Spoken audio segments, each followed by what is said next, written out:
Good evening. My name is Adrienne Felton, and I'm going to be doing Aesop's Fables. This for second graders, and it's going to be under LAF.2 RL.1.2, which is recounting stories including fables and folk tales from diverse cultures and determine their central message, lesson, or moral. The story, as I said, we're going to be doing is Aesop Fables. I used to love this as a child. This is Nancy the Spider. This is an old edition because it was mine as a child. The objective in this lesson is the students should be able to develop critical thinking and reasoning skills, and students to become familiar with new words through the use of dictionary and the content of word usage.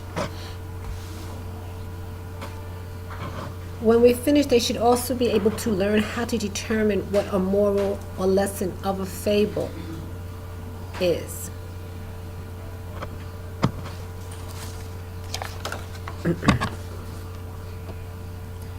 I should be able to assess if the student has been learned, if the lesson has been learned through the student's response to the various questions and how the student was able to explain how they were able to determine the lesson. I will be having activities that they'll be able to do, and they'll be given extra assignments where they will be able to show me what their creativity will bring to the table.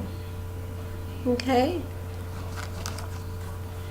But let me give you a brief history, which is something you should always do when you're talking about a new character or a person. Aesop was a storyteller. Some people think that he never existed. Others believe that he was a slave in ancient Greece. But the origin of the word Aesop comes from Aesop, which is from Ethiopia, which is in Africa. Okay.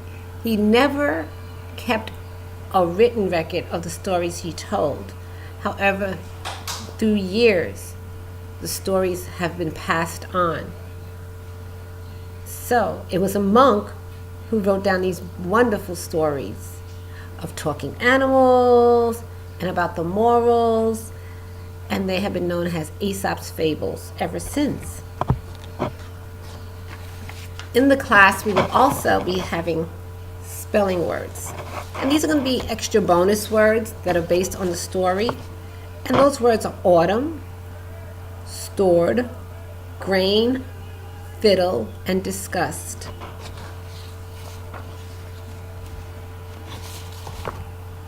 The story that we have chosen to do today is called The Ants and the Grasshopper. It's a very simple story, 2 pages in this particular book. But in some of other books, as the kids get older, the story will be more elaborated. But right now we're just going with the simple version.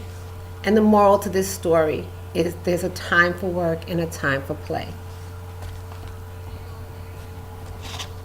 As I said, we have spelling words. They will be given to be utilized. Okay, I read better without my glasses. So, what I want to do is have the students gather in a circle as I read the story, and I'll highlight words that they may be unfamiliar with.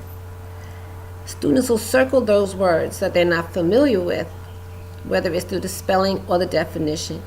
And I'm not limiting to the words that I've just told you. These are words that they themselves may not be familiar with. Then I will ask them what words or phrases are helping them to determine the moral of the story. And we'll keep asking questions as the fable progresses in order to determine if they are understanding the story. Each student is going to receive a copy of the fable that we are talking about now. They're going to receive a copy of the unfamiliar words that will be included in a weekly spelling test. And each student is to receive a copy of another fable at which they will read and determine the moral of that story. This may be done individually, or if the child is having any learning difficulty or reading difficulties, I will partner them up with a stronger reader. Now, we also will be having homework based on the fable.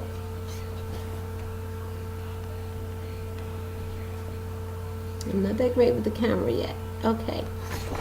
And our homework and extra credit assignments would be to choose one activity for homework due on the Monday and an activity for extra credit due on Tuesday.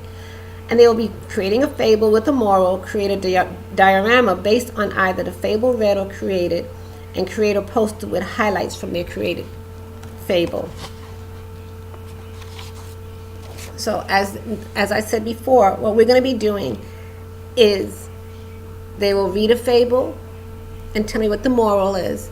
They'll create a fable and create their own moral to that story.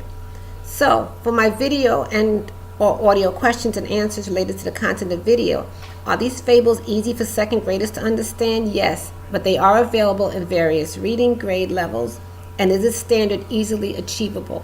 Yes, just be cognizant of the length of the story and how age appropriate the fable is regarding how it may relate to the student.